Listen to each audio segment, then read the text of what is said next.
تعتبر مدينة إفران المغربية من المدن السياحية، وهي التي صنفت بعد كندا ثاني مدينة بالعالم من حيث النظافة. وبالرغم من عدم تساقط الثلوج بيوم الافتتاح، سكان مدينة إفران استعدوا لافتتاح الدورة الثانية لمسابقة اختيار أميرة الثلج. أميرة الثلج تأتي في سياق أنه في سياق التعريف بالمؤهلات الطبيعية والسياحية والثقافية والفنية لمدينة إفران. تأتي هذه الدورة كذلك من أجل أنه التعريف بالمولد الثقافي المحلي، وكذلك تأتي بعدما صنفت مدينة إفران كثاني مدينة أنظف في العالم. احنا فخورين جدا وغنستمروا إن شاء الله في هذه الأنشطة هذه دائما تحت شعار الحفاظ على البيئة.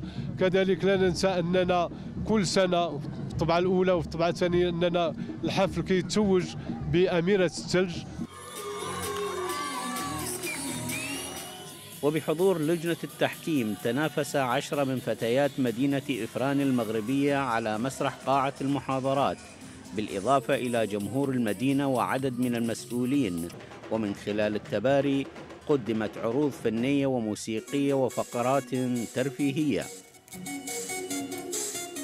الأبعاد الاقتصادية كتجلى خصوصا في تنمية الاقتصاد المحلي، وبالنسبة للهدف السياحي كيتجلى خصوصا في أننا كنبرزوا المؤهلات ديال مدينة إفران. واختارينا واحد الفئة عمرية اللي هي 12-14 سنة، اللي هما بنات باقيين في بريئين.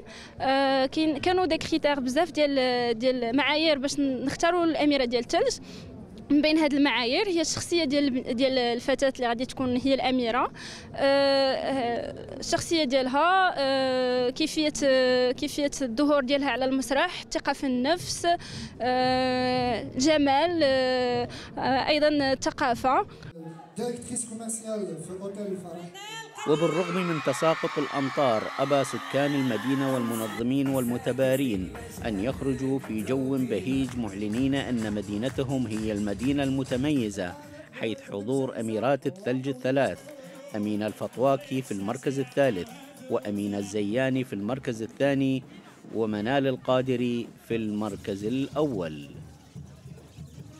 وهكذا أسدل الستار على مهرجان الثلج بمدينة إفران المغربية. لبلاد الفضائية، عقيل صالح، مدينة إفران المغربية.